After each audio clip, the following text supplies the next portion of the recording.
I have one vortex question and one positive vortex statement. My question is this. In the vortex, can I experience my fantasy into reality? Specifically, having an encounter with an alien spaceship or an alien being? Or have I had that experience already by having praying mantises, hummingbirds flying around me? And if so, could I handle it? Well, then, we're going to start first by saying that because the vortex is a vibrational place, because it's a vibrational experience, because it's an emotional experience, then anything that you tune to completely, you have the ability to see it. Jerry and Esther were talking about what they see when they're asleep.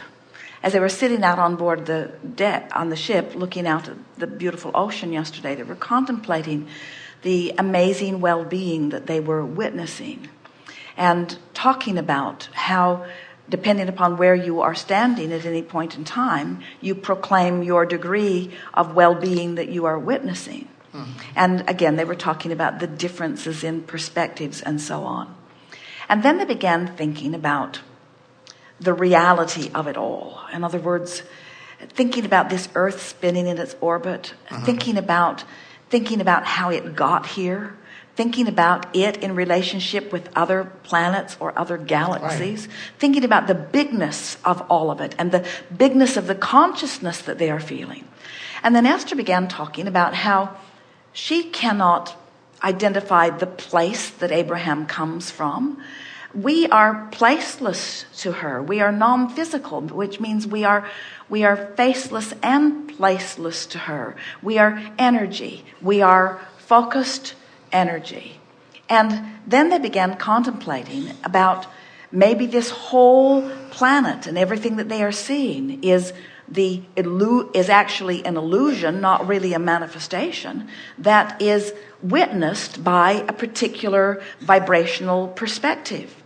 And we've been saying to you all for a long while that what you see with your eyes is a vibrational interpretation.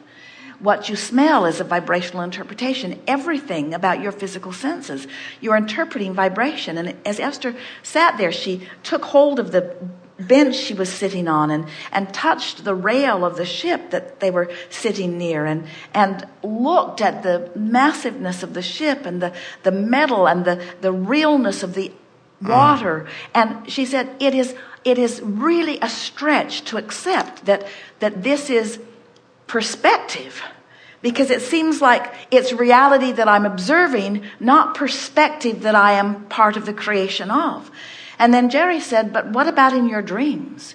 You accept your dreams as something that isn't a reality, but what did you dream last night? And as Esther contemplates her dreams are full of as much motion and emotion and perspective and reality. She's touching and moving and feeling it. Her dreams are a sort of reality too, but she has trained herself not to believe in that reality as much as she believes in this reality. So what we're saying to you is that when you get into this vortex, anything that you have put there, the universal forces have the ability to gather the cooperative components in order to give you the experience, the life experience, the real experience that you are looking for. And in response to would you be able to handle it, the most important thing to understand is that since you put every component into your vortex, it's all there for you. And of course, not only will you be able to handle it, you would revel in it no matter what it is, you see. So the question again really is, am I in the vortex or am I not? When we talk about the frequency of your inner being and wanting to bring yourself to the frequency, you got to accept.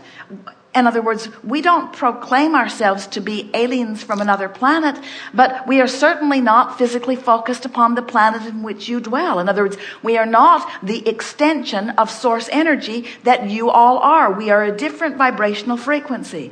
And for Esther to find us, she had to release enough resistance for a long enough period of time to tune into the frequency that is us, so that in real time she is receiving everything that we are and able to translate it into this physical time-space reality in a way that is meaningful for you.